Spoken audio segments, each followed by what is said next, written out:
আগামী ৯ অক্টোবর রাষ্ট্র সংস্কারের রূপরেখা তুলে ধরা হবে, জামায়াত আমির। জামায়াত ইসলামী বাংলাদেশের আমির ডা.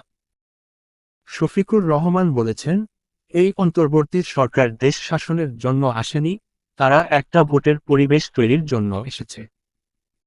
তাদের নানা রকম সংস্কারের প্রস্তাব দেওয়া হয়েছে। জামায়াতের পক্ষ থেকে আগামী ৯ অক্টোবর রাষ্ট্র সংস্কারের রূপরেখা তুলে ধরা হবে। নির্বাচন থেকে সংস্কার বেশি গুরুত্বপূর্ণ। শনিবার ৫ই অক্টোবর বিকেল ৫টার দিকে প্রধান উপদেষ্টার সঙ্গে সংলাপ শেষে তিনি এসব কথা বলেন। এর আগে প্রধান উপদেষ্টার সঙ্গে বিএনপি বৈঠক অনুষ্ঠিত হয়। জামায়াত আমির বলেন, এই সরকারকে নিরপেক্ষ থেকে একটি ভালো নির্বাচন উপহার দেবে জাতিকে। আমরা সরকারকে যৌক্তিক সময় দিতে চাই, সেটা কতদিনের সেটা আমরা জানাব। জামায়াত সরকারকে দুটি রোডম্যাপ দিয়েছে জানিয়ে শফিকুর রহমান বলেন, একটি সংস্কারের, অন্যটি নির্বাচনের। ভোটের আগে সংস্কার চায় জামায়াত। আগে সংস্কার, পরে নির্বাচন। এজন্য অনেকগুলো প্রস্তাব দিয়েছে জামায়াত। নির্বাচনের জানতে চেয়েছে বিএনপি। কালবেলা প্রতিবেদক।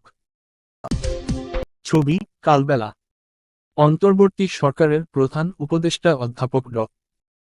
মুহাম্মদ ইউনূসের কাছে আগামী জাতীয় নির্বাচনের রোডম্যাপ জানতে চেয়েছে বিএনপি।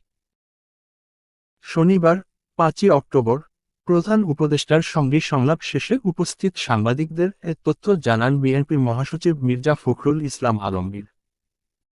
তিনি বলেন, সংলাপে নির্বাচন সংস্কার, রোডম্যাপ দিতে বলেছি। ইউনিয়ন পরিষদ বাতিলের দাবি জানিয়েছি। তত্ত্বাবধায়ক সরকার বাতিলের কারণ বিচারপতি খায়রুল হকের বিরুদ্ধে আইনি ব্যবস্থা নেওয়ার দাবি জানিয়েছি। মির্জা ফখরুল বলেন, প্রশাসন থেকে স্বৈরাচারের নিয়োগকৃত দোষরা এখনও রয়েছে। তাদের অবিলম্বে সরিয়ে নিরপেক্ষ ব্যক্তিকে বসানোর কথা বলেছি। ডিসি নিয়োগের যে দুর্নীতির খবর বের হচ্ছে তা উদ্বেগের। আমরা নতুন ফিটলিস্ট তৈরির কথা বলেছি। প্রধান উপদেষ্টা নির্বাচনের বিষয়ে নিবিড়ভাবে পর্যবেক্ষণ করছেন বলে জানান বিএনপি মহাসচিব। এ সময় বিএনপি স্থায়ী কমিটির সদস্য ড. খন্দকার মোশাররফ হোসেন, মির্জা আব্বাস, ড. আব্দুল মঈন খান, নজরুল ইসলাম খান, সালাউদ্দিন আহমেদ উপস্থিত ছিলেন। তিনি আরও বলেন, এছাড়াও শেখ হাসিনার পতনের পর যাদের বিরুদ্ধে সুনির্দিষ্ট অভিযোগে মামলা দায়ের হয়েছে এবং গ্রেপ্তার হচ্ছেন তাদের আবারও জামিন দেওয়া হচ্ছে। এ বিষয়ে উদ্বেগ জানিয়েছি।